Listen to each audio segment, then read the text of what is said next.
Hello every one, നമ്മളിന്ന് പോകുന്നത് ട്രിവാൻഡ്രത്തെ എൻ്റെ ഏറ്റവും ഫേവറേറ്റ് ആയിട്ടുള്ള ഒരു സ്ഥലത്തോട്ടാണ്.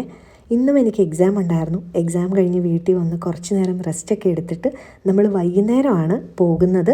സെയിൻറ്റ് മേരീസ് കത്തീഡ്രൽ പട്ടത്തോട്ടാണ് നമ്മൾ പോകുന്നത് കേട്ടോ.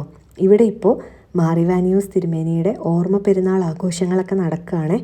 പല സ്ഥലത്തു നിന്നുള്ള ആൾക്കാരൊക്കെ പദയാത്രയായിട്ടൊക്കെ നടന്ന് ഈ പള്ളിയിലോട്ട് വന്നിട്ടുണ്ട്. അതുകൊണ്ടാണ് ഇത്രയും തിരക്കൊക്കെ നിങ്ങൾ കാണുന്നത്. ഇനി ഈ പദയാത്രികരായിട്ട് വന്നവരും അല്ലാതെ ഇവിടെ ഉള്ള ആൾക്കാരും എല്ലാവരും കൂടെ മെഴുകുതിരി പ്രദക്ഷിണം നടത്തും. പക്ഷെ നമ്മൾ എത്തിയപ്പോഴേക്കും ലേറ്റായി പോയതുകൊണ്ട് നമുക്ക് മെഴുകുതിരി പ്രദക്ഷിണത്തിലൊന്നും ജോയിൻ ചെയ്യാൻ പറ്റിയിട്ടുണ്ടായിരുന്നില്ല. അതുകൊണ്ട് നമ്മൾ നേരെ കയറി പോകുന്നത് ഖബർ ചാപ്പലിലേക്കാണ് കേട്ടോ. ഞാൻ നേരത്തെ പറഞ്ഞ പോലെ ട്രിവാൻഡ്രത്ത് വന്ന ശേഷം എൻ്റെ ലൈഫിലെ എല്ലാ മൊമെൻറ്റ്സും ഞാൻ ഷെയർ ചെയ്തിട്ടുള്ള ഒരു സ്ഥലമാണ് നിങ്ങളിപ്പോൾ കണ്ടുകൊണ്ടിരിക്കുന്നത്. നമുക്ക് ചാപ്പലിനകത്തോട്ട് കയറാം. ചാപ്പലിനകത്ത് കയറുമ്പോൾ അവിടെ എഴുതി വെച്ചിട്ടുള്ളൊരു കാര്യമുണ്ട്, ഞങ്ങളുടെ ഭാഗ്യങ്ങളുടെ കലവറ. എൻ്റെ ലൈഫിൽ എനിക്ക് ശരിക്കും സത്യമാണെന്ന് തോന്നിയിട്ടുണ്ട്. കാരണം ഈ തിരുവനന്തപുരത്ത് വന്ന ശേഷം എൻ്റെ ലൈഫിലെ എല്ലാ അനുഗ്രഹങ്ങളുടെയും എൻ്റെ ലൈഫിലെ എല്ലാ ഭാഗ്യങ്ങളുടെയും ഒരു കലവറ എന്ന് പറയാൻ പറ്റുന്ന ഒരു സ്ഥലമാണ് ഈ പള്ളിയും മാർ ഇവാനിയോസ് തിരുമേനിയുടെ മാധ്യസ്ഥയുമൊക്കെ കേട്ടോ. ഇതാണ് തിരുമേനി അടക്കം ചെയ്തിട്ടുള്ള ഖബർ. നമ്മളവിടെ പ്രാർത്ഥിച്ചിട്ട് പുറത്തോട്ടിറങ്ങിയപ്പോഴേക്കും മെഴുകുതിരി പ്രദക്ഷിണം കഴിഞ്ഞ് ആൾക്കാരൊക്കെ തിരിച്ചു വന്നു. ഇനി നേരെ നമ്മൾ ചാപ്പലിൽ കയറി അവിടെ ഒരു ധൂപപ്രാർത്ഥനയാണ്.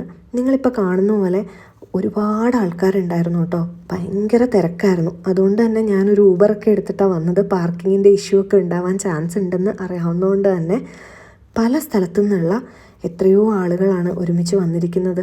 ഇത് കണ്ടപ്പോൾ എനിക്ക് തോന്നി, എനിക്ക് ഭയങ്കര ഭാഗ്യമാണ്. എത്ര രാത്രിയാണെങ്കിലോ ഏത് സമയത്തും ഓടിയെത്താൻ പറ്റുന്ന ഒരു ദൂരത്തിൽ ഇങ്ങനൊരു പള്ളി എനിക്ക് ഉണ്ടല്ലോ, അല്ലെങ്കിൽ ഇങ്ങനൊരു സ്ഥലം എനിക്കുണ്ടല്ലോ എന്നാണ് എനിക്ക് പെട്ടെന്ന് ഓർമ്മ വന്നത്.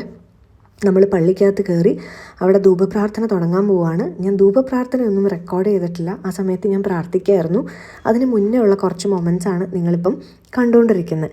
അങ്ങനെ ധൂപപ്രാർത്ഥനയ്ക്ക് ശേഷം നമ്മൾ പുറത്തേക്ക് ഇറങ്ങിയത് എന്തിനാണെന്ന് വെച്ചാൽ ഇനിയാണ് മെത്രാഭിഷേകം. എല്ലാവരും കാത്തിരുന്ന ഒരു സമയമാണത്. മെത്രാഭിഷേകമാണിനി. കർത്താവ് സ്ലീഹന്മാർക്ക് നൽകിയ സവിശേഷ അധികാരത്തിലൂടെ നൽകപ്പെട്ട അനുഗ്രഹങ്ങൾ സ്ലീഹന്മാരുടെ പിൻഗാമികളായ മെത്രാന്മാരുടെ പ്രാർത്ഥനകളിലൂടെ ദൈവജനത്തിന് നൽകപ്പെടുന്നു. അത്യുഹേനിയ കാതോലിക്ക ബാവായും അഭിമന്യ പിതാക്കന്മാരും ചേർന്ന് ദൈവജനത്തെ ഇപ്പോൾ സാഘോഷം ആശീർവദിക്കുന്നു. അങ്ങനെ പള്ളിയിൽ നിന്ന് ഇറങ്ങി നമ്മൾ നേരെ കഴിക്കാൻ വേണ്ടിയാട്ടോ പോയത്. ഇത് എൻ്റെ ക്ലാസ്മേറ്റിൻ്റെ ഒരു ഷോപ്പാണ്. പാളയം വഴി ആരെങ്കിലും പാസ് ചെയ്യുകയാണെങ്കിൽ ഇവിടെ കയറണേ. അപ്പോൾ ഗുഡ് നൈറ്റ്, ബൈ.